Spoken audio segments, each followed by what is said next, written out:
खुलुमबाय बड' लेटेस्ट आपडेटआव बयखौबो बरायबाय। रादाबखौ फरायदों आं प्रमद खाख्लारिया। गिबि निउसआव दङ बक्सार अंकुसिता बर' आरो लाभलिना बरग'हाया सेमि फाइनालाव जायगा आवग्रिनो हाबाय।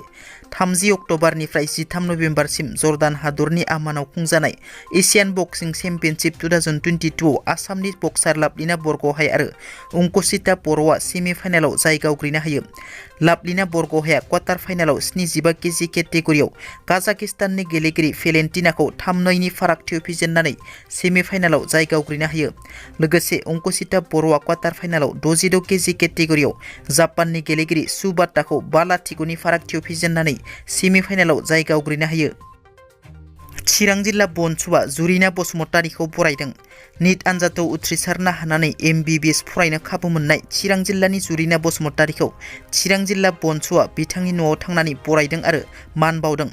जुरिना बसुमतारीया बर' बिजोंजों फरायनानै मेट्रिक आनजादाव उथ्रिनो हादों। मख'नो गोनांदि जुरिना बसुमतारीया रुनिकाटा UN एकाडेमि फरायसालिनि बारग' फरायसा। लखिमपुर जिल्लानि खौसेथि बर' सुबुं आफादनि मावथिफोरनि मोनसे जथुम जालाङो। बे मावथिफोरनि जथुमाव सोलोंथाइनि सायाव बिटिआर गोरोबथानि गासिबो दफाफोरनि सायाव बिटिआर गोरोबथानि दफाफोरखौ मावफुंनाया मा लेभेलाव मा अबस्थायाव दङ बेफोरनि सायाव बिजिरनानै सावरायनाय जायो।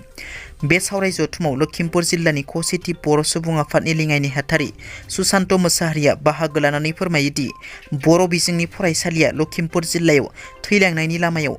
लखिमपुर जिल्लायाव गं-7 बर' बिजोंनि फरायसालिया थैलांबाय होनना। क'क्राझार जिल्ला गसाइगाव श्रीरामपुर रेल स्टेशनाव राजबंशी सन्मिलननि रेल रखौ सोमावसारनाया फैमाल जाबाय। ST मर्यादा मोनफुंनांगौनि दाबिजों दिनै फुंनि 8 रिंगानिफ्राय बेलासिनि 1 रिंगासिम 6 घन्टा रेल होबथानाय सोमावसारनाय हाबाफारि लादोंमोन राजबंशी सन्मिलना।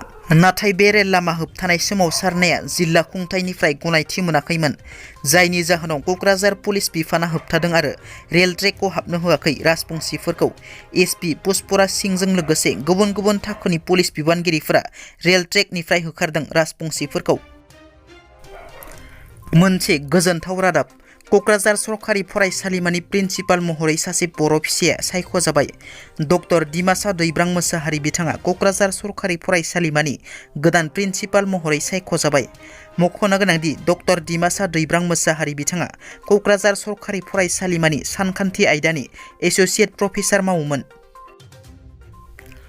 क'क्राझार जिल्ला इउनाइटेड फराम अफ एक्स-NDP दाफुंनायनि उनाव मैया चिरां जिल्ला इउनाइटेड फराम अफ एक्स-NDP आफादखौ गासै बारग' NDPफोरा जथायै बामोनगाव बाजार कमिटि हलाव दाफुंबाय। बे गोदानै दाजानाय आफादनि गाहाय बिबानखौ गथायदों। आफादगिरि हिसाबै अखाहादै नार्जारि आरो गाहाय नेहाथारि हिसाबै फेंखा नार्जारि बिथांमोननो आफादखौ दाखांनायनि उनाव आफादनि गुबै थांखिखौ खौरांगिरि मेलनि गेजेरजों फोरमायनानै होयो। गासै बारग' NDPफोरा बिटिआर गोरोबथायाव लिरनाय सिमा बारायनाय, साख्रियाव थिसननाय, जोबथेसालिनिफ्राय उदां जानांगौनि आरो गावसोरनि मोननो गोनां रिहेबिलिटेसन आरो बायदि बायदि दफाफोरखौ थाबैनो मावफुंनो सोलिफु सरकारखौ नारसिननो थाखाय दाफुंदों होनना बारग' NDP सुग्रित बसुमतारी आरो अखाहादै नार्जारिया फोरमायदों। दिनैनि रादाबा एसेनोसै। नोंथांमोना जुदि आंनि रादाबखौ खोनासंनानै मोजां मोनदोंब्ला अन्नानै लाइक, शेयार आरो साबस्क्राइब खालामनो दाबाव। गोजोन्थों।